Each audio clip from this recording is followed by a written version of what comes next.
కొంచెం అడుగుతున్నావు, నేను ఇంకా చాలా చేద్దాం అనుకుంటున్నాను, మరి నీకు చాలా వద్దా, ఆ కొంచెం చాలా, నీ ఇష్టం, ఇవ్వమంటే ఆ కొంచెం ఇస్తాను, లేదు చాలా ఇవ్వాలంటే వెయిట్.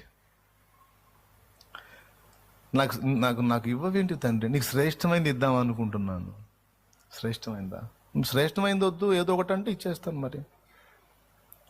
మరి సమయంలో పొందాలంటే హన్నా మరి గొడ్రాలనే నెపం మోయాల్సి వచ్చింది. మరి ఆ సుదీర్ఘకాలం నిరీక్షించి ప్రార్థించి పొందుకుంది. మరి కొంచెం వెయిట్ చేయాల్సి వచ్చింది. మరి ఉత్తముణ్ణి కనాలంటే పుట్టాడు.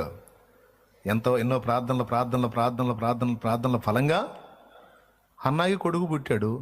ఏ ప్రార్థన లేకుండానే పెనిన్నాకి పిల్లలు పుట్టారు. ఏ ప్రార్థన లేకుండానే పెనిన్నాకి పిల్లలు పుట్టారు. ఎవడు తెలుసు ఆ పిల్లలు? ప్రార్థనలు చేసి చేసి దేవుని దగ్గర గోజాడుకొని మొత్తుకొని ఒకడిని కన్నది, రత్నాన్ని కన్నది, ఆ ఒకటి చరిత్ర సృష్టించాడు. అది ఇక్కడ పాయింట్. నువ్వు కొంచెం ఏదో ఒక రకమైనది అడుగుతున్నావు, నేను శ్రేష్టమైనది ఇద్దాం అనుకుంటున్నాను, అది విస్తారంగా ఇద్దాం అనుకుంటున్నాను. ఎందుకంటే మన తండ్రి కదా, ఆయన తెలుసు మనకి ఎట్లా ఇవ్వాలో. సో మనం అడిగిందల్లా వెంటనే ఇచ్చేస్తే ఆయన దేవుడు కాదు, మన పనివాడు అవుతాడు, దాసుడు అవుతాడు అనేది గుర్తుపెట్టుకోండి. ఆయన మన దాసుడు కాదు, మన నాన్న.